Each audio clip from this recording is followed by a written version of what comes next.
taking away space and you're trapping yourself in a corner, but you actually have told me they're trying to create space where space is not. Yeah, it's really a weird deal, isn't it? But you've got to just move that defender inside to create that separation and that little bit of space where there just isn't much.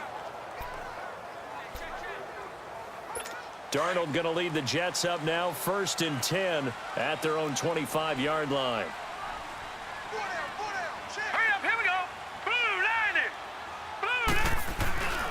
They'll run with Freeman here to begin the drive. Trying to bounce it outside, but he's only able to get it back to the line of scrimmage. No gain on the play there, 2nd down. Well, Brandon, pace comes into play now because they've got the advantage. They've got the football, but they've got to be very careful about what speed they're going to play. You know, my music teacher back in New Paltz, Mrs. Bythema Bagley, used to say, don't go prestissimo when you really want to go largo. And what she meant by that is don't go too fast when you really want to go at a nice, slow, deliberate pace. I am speechless. I am without speech. Well, this at least is the right idea. I think they've got to get the tight end more involved. He had just 1 target in the first half, incomplete. Now incomplete here with the first target in the second half. Yeah, should not stop them at all from going back to him. Find him. Find him. And they're able to get this one across the 35. And now the 49ers signal for a timeout defensively.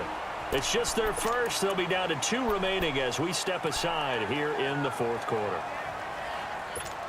Line of scrimmage, the 37 on 1st and 10. Hurry up, here we go. 3-19. A 1st down throw, Darnold. Swings it out to the flat for Freeman. Powering his way forward. It's a gain of 9 yards. And it'll be 2nd and about a yard. I know most of the time when the ball's in the air, you're thinking wide receiver, tight end, but running backs, they can be a big part of any passing offense nowadays. On 2nd down, Freeman. And he'll get it out to midfield. Looks like he'll spot it right in midfield at the 50. So just 4 yards on the pickup, but that's good enough to extend the drive. And the 49ers going to take another timeout. That's going to be their 2nd. They'll be left with 1 more plus the 2-minute warning, and we'll be back.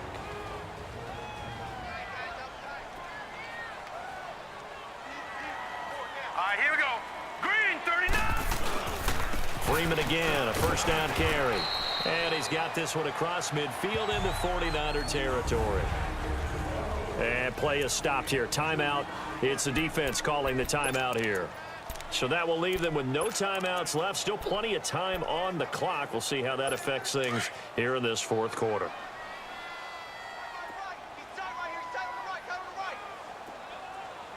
Here we go now. Green, 39. Green. Here's Freeman. And he's going to be stopped up at about the 47-yard line. He'll pick up only a yard there, and it'll leave him with a 3rd and 7. Bottom line, they want to keep this clock rolling, so they'll take that one right there. They just want to keep falling forward, and they want to put the onus on the big fellas up front in order to bring this one home. Now it's Darnold. Throwing the out route incomplete. It's Flynn. Give him 10 yards there as this offense is on a roll. This drive continues to plunge forward. Well, probably the only thing he did wrong there was go out of bounds, nursing this 4th quarter lead. You want to stay in, eat the clock. Yeah, you got to love the effort, the catch, the extra yardage, but you got to know the situation. Stay in bounds, young man.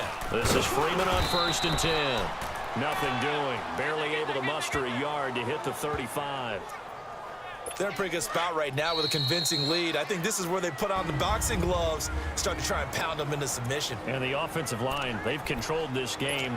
I don't see why that trend would change now. So it's Jets football as we get you reset here. And no doubt what they're looking to do is just salt away the final couple of minutes and escape with a win. Again, they'll run with Freeman. And he is going to be stopped cold behind the line of scrimmage. It'll go as a loss of a yard, and it'll set up 3rd down. Well, partner, I guess sometimes it's just a matter of philosophy. Some say run it until they absolutely stop you, and others say, well, when you think they're about to stop you, fool them a little bit. I guess they should have tried to fool them on that play. They're 2 for 2 on 3rd down conversions on this drive. This one tough. They need 9 yards on 3rd down. Coming left, it's Freeman.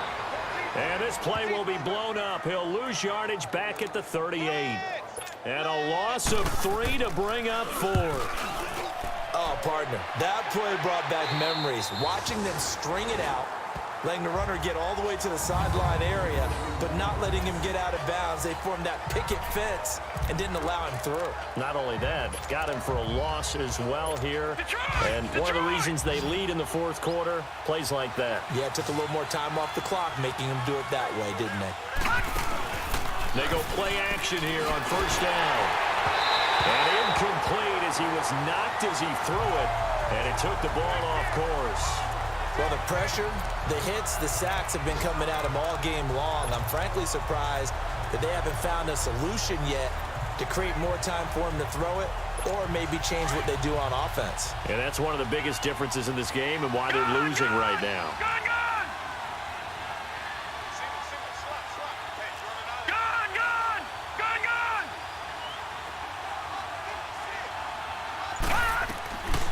Now he'll look to throw here on 2nd and 10. He's going to let it fly. He's got a man complete. The 30, 10, and he takes this one into the end zone, and all of a sudden, here in the final minute, things get a little bit tighter.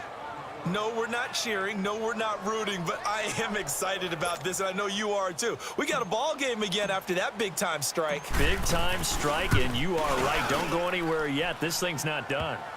Lutz good on the extra point as this gets him back within a touchdown and a 2-point conversion. The long touchdown pass gets him 6 on a very, very tidy 2-play drive that time.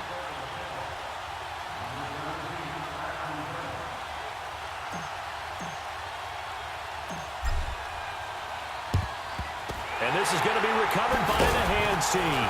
And that should just about put a capper on this one. They had to go for it with no timeouts remaining, though now this one's as good as over. They gave it an effort. They tried their best, did everything they could to try and get the ball on the onside kick. You're exactly right. They had to try it. It was their only option. And now this game is done. Just take it, kneel, and call it a day. Here we go now.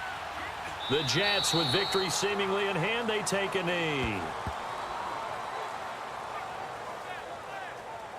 So with that neat 3 weeks in the books, and they creep above 500 now at 2-1. You know, I played with a guy once after taking a knee at the end of the game, and he came in and grabbed the equipment manager and said, make sure you watch that spot, you know, special, because I just took a knee for a win.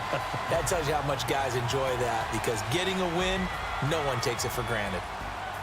And, Charles, I think when the schedule comes out, all teams, no matter where they're predicted to finish, talk about protecting your home turf. They were able to do that here in this one. Similar to a tennis match, right? Not letting them break your serve. That way you hold on to it. They got it done, and they feel very good about that victory. So for the Jets, it's back-to-back victories now after the Week 1 defeat.